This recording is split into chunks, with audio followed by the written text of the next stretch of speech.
Whether you are new to guns or have been around them since you were a kid, this video can help you. I'm always amazed at what quote-unquote experienced gun owners don't know. A friend of mine that I have been shooting with for years didn't know some of these techniques until just recently. Techniques I have taken for granted and just assumed all experienced gun owners knew. And maybe that makes me a bad teacher, but now I'm here teaching you. There's an important difference in most firearms between a loaded gun and a chambered gun. This gun is loaded, but not chambered, so if I pull the trigger, no bang. To chamber the firearm, you rack the slide. That takes a bullet from the magazine and puts it into the chamber. Pulling back the slide, you can see the brass inside of the chamber. Equally as important, unloading a loaded firearm. Eject the magazine, then rack the slide. Vigorously racking the slide afterward to double and triple check your work is always a good idea. You can easily chamber check most handguns by pulling back the slide only halfway. Do this by pulling back on the rear of the slide with your thumb and index finger, or with the same two fingers pushing back on the front of the slide. You can also use your entire hand to pull back on the slide. This technique is known as a push check. Your grip on the gun is extremely important for both safety and accuracy. First of all, finger off the trigger.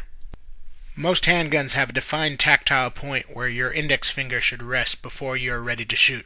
This is known as an index point. Start your grip with your dominant hand. Make sure the finger is off the trigger. When you grip it, don't grip too tightly, as you may cause the handgun to shake.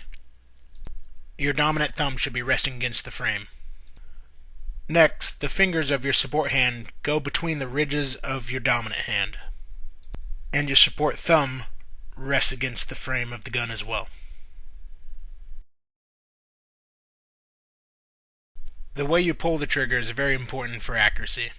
It is best to use the part of the index finger just past the last knuckle.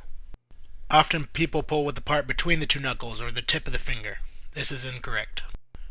On the range, once you've identified your target, take your finger off the index point, place it on the trigger, and slowly pull back.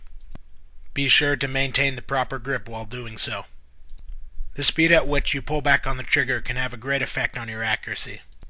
If you're having a problem at the range with accuracy, emphasize squeezing the trigger slower and slower until you get your accuracy up. Sight picture is also very important. This orange dot is our target. While looking down the sights of your gun, the eye can only focus on one point. The most important of these points is the front sight, or the front post.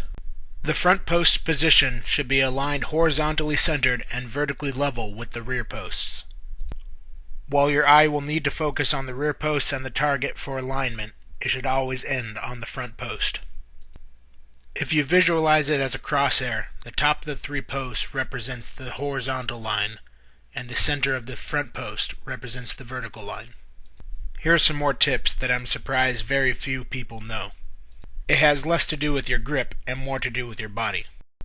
Your shoulders and the muscles in your dominant arm should be pushing forward, and your support arm should be pulling back towards your chest. This creates isometric pressure, which reduces muzzle flip and recoil.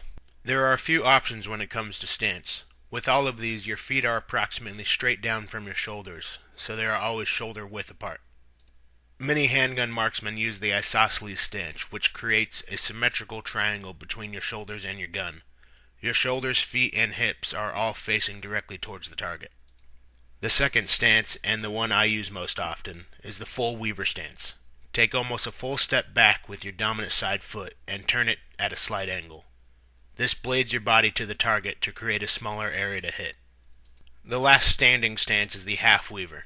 Your dominant side foot is about half a step back.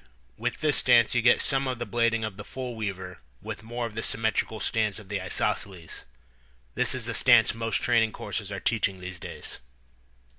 Don't forget to bend your knees for all these stances. Here are some examples of some bad techniques. The most common is the cup and saucer technique.